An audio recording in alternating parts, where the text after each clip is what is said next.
Salut internet, mon nom est Julien Production et bienvenue dans ce nouveau concept. Je vous souhaite la bienvenue dans mon nouveau programme 3 minutes d'anecdotes de films. Tout est dit dans le titre, en revanche, je n'ai que 3 minutes chrono. Attention, c'est parti.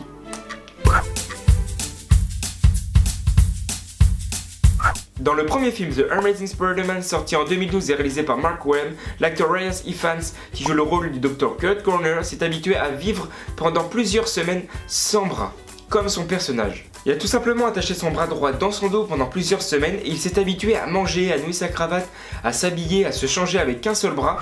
Vous vous souvenez forcément de ce grand acteur, que dis-je, ce monstre qui joue dans le film d'Alain Chabat sur la piste du marsupilami sorti en 2012. Je parle bien sûr de ce grand monsieur, puisqu'il s'agit de Dalip Singh Rana alias The Grand Khali, puisqu'en fait c'est un véritable catcheur de la WWE. C'est la plus grande ligne de catch aux États-Unis et c'est lui qui interprète le rôle de Bolo dans le film. Et souvenez-vous, ce n'est pas les muscles qui ne font le charisme.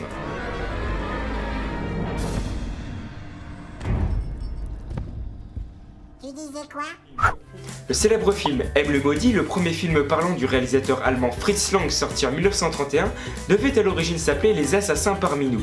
Ce qui ne plaisait pas trop aux nazis, finalement Fritz Lang a dû le changer par M le Maudit. Je pense qu'il ne fallait pas trop les chatouiller les nazis. Sage décision. Et au passage, le sifflement que tout le monde retient de ce film, ce n'est pas l'acteur qui interprète le rôle de M qui l'enregistre, c'est Fritz Lang lui-même, le réalisateur, qui l'enregistre en studio. Pour le film de Laurent Tirard, Gérard Depardieu aurait accepté de jouer le rôle d'Obélix dans Astérix et Obélix au service de Sa Majesté, tout simplement parce qu'il a une réelle passion pour le sanglier. Pas le sanglier en photo, le sanglier à manger. Il aurait dit dans une interview, je cite, « C'est très bon le sanglier, mais je le préfère en sauce plutôt qu'en rôti. » Ah sacré GG, pour passer derrière la table, c'est pas le dernier.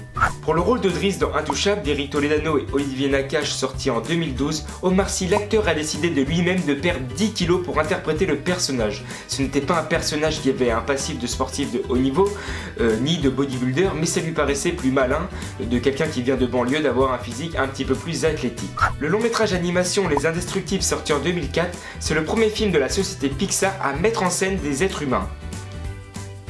Voilà, c'est tout. Vous ne devinerez jamais comment le succès des Visiteurs est né. La première idée de ce scénario vient alors lorsque le réalisateur déménageait quelques années auparavant et qu'il retombe sur un ancien cahier de maths de 4ème.